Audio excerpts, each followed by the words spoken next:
Hello दोस्तों, क्या आपको भी लग रहा है कि आपकी हड्डियां कमज़ोर हो गई है या आसानी से फ्रैक्चर हो रहा है या जगह जगह हाथ पैर में दर्द हो रहा है? तो इस वीडियो को आप शुरू से लेकर लास्ट तक पूरा देखिए और मैं आपको बताता हूं कि हड्डियां कमज़ोर क्यों हो जाती है और हड्डियों को मजबूत कैसे बनाया जा सकता है।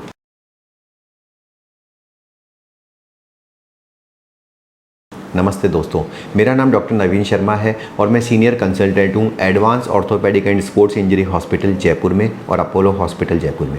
दोस्तों, हड्डियाँ हमारे शरीर का महत्वपूर्ण भाग है। वो हमारे शरीर को सपोर्टिव स्ट्रक्चर की तरह काम करती है और वो कितनी मजबूत होती है कि स्टील से भी ज़्यादा मजबूत उनको माना गया है। लेकिन समय के साथ साथ कुछ कारणों से हड्डियाँ कमज़ोर हो सकती है। इस वीडियो में मैं आपको उन कारणों के बारे में बताऊँगा। सबसे पहला कारण है उम्र। उम्र के साथ साथ बॉडी में जो हार्मोनल चेंजेस आते हैं, इसलिए 60 साल की उम्र के बाद हड्डियां कमज़ोर होने लगती हैं। हार्मोन्स में जो हार्मोन ज़रूरत है हड्डियों को मजबूत बनने के लिए, वो होते हैं ईस्ट्रोजन और टेस्टोस्टेरोन। टेस्टोस्टेरोन हार्मोन और ईस्ट्रोजन हार्मोन 50 या 60 साल की उम्र के बाद महिलाएं और पुरुषों दोनों में ही कम होने लग जाते हैं। महिलाओं में पोस्ट मीनोपॉज के बाद जो ईस्ट्रोजन हार्मोन है उसका जो स्राव है वो बंद हो जाता है, जिसकी वजह से हड्डियाँ कमज़ोर होने लगती है। इसमें कई बार हार्मोनल थेरेपी की सजेशन दिया जाता है। दूसरा जो कारण है वो होता है एक्टिविटीज़ ना होना। टोटली आप अगर बेड रेस्ट पे रहते हैं या कहीं जाते नहीं हैं, घूमते नहीं हैं, तो उसकी वजह से व्यायाम की कमी होने से भी हड्डियां कमज़ोर हो जाती है। इसलिए सजेस्ट किया जाता है कि डेली कम से कम थोड़ा वॉक करना या कोई साइकिल चलाना या किसी न किसी तरह की फ़िजिकल एक्टिविटी करते रहना चाहिए ताकि हड्डियाँ मजबूत बनी रहे। तीसरा कारण हो सकता है न्यूट्रिशन। अगर आपके खाने में कैल्शियम की, फास्फोरस की और विटामिन डी की कमी है तो इसकी वजह से, क्योंकि हड्डियों को तो लगातार अपनी स्ट्रेंथ को मजबूत करने के लिए सीमेंट की तरह कैल्शियम की ज़रूरत होती है। तो अगर सीमेंट ही नहीं होगी तो फिर इमारत कमज़ोर ही रह जाएगी। तो अगर कैल्शियम या विटामिन डी आपकी डाइट में कम है तो इसकी वजह से भी आपको काफ़ी हद तक हड्डियाँ कमज़ोर हो सकती है।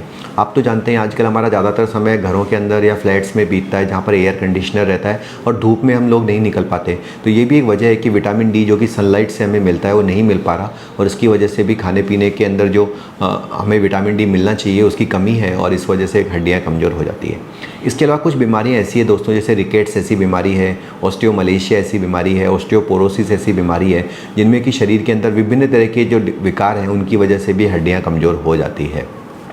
तो दोस्तों, क्या करना चाहिए? सबसे पहले तो अगर आपको ऐसा लगता है कि हाथ पैर में दर्द है तो आप देखिए कि आपको एक ऑर्थोपेडिक डॉक्टर को दिखाना है। उसके बाद उनके द्वारा कैल्शियम जो वो सजेस्ट करते हैं वो लेना चाहिए। कैल्शियम कई तरह का होता है, लेकिन मैं आपको रिकमेंड करूंगा कि calcium citrate malate best calcium होता है, जो कि वेजिटेरियन कैल्शियम भी है और इसकी बायो अवेलेबिलिटी ज़्यादा होती है। यानी अगर आप 1 ग्राम कैल्शियम खाएंगे तो ज़्यादा कैल्शियम एब्जॉर्ब होगा अगर वो कैल्शियम सिट्रेट मेलेट है। साथ में विटामिन डी भी पर वीक लेने की सलाह दी जाती है।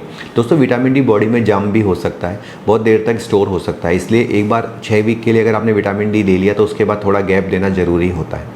इसके अलावा अपनी डाइट में भी आप इस प्रकार के भोजन का सेवन कर सकते हैं जिससे कि विटामिन डी ज़्यादा मिलता है। फॉर एग्जांपल, अगर आप मिल्क की बात करें, दूध की बात करें, दही, पनीर, ये वेजिटेरियन सोर्स है। इसके अलावा नॉन वेजिटेरियन लोगों के लिए ऑप्शंस में फ़िश है, चिकन है, एग है, ऐसे ऑप्शन अवेलेबल हैं। रागी भी एक ऐसा फूड है दोस्तों जिसमें काफ़ी मात्रा में कैल्शियम पाया जाता है। तो दोस्तों, एक संक्षिप्त में जानकारी थी कि हड्डियों को मजबूत कैसे बनाया जा सकता है।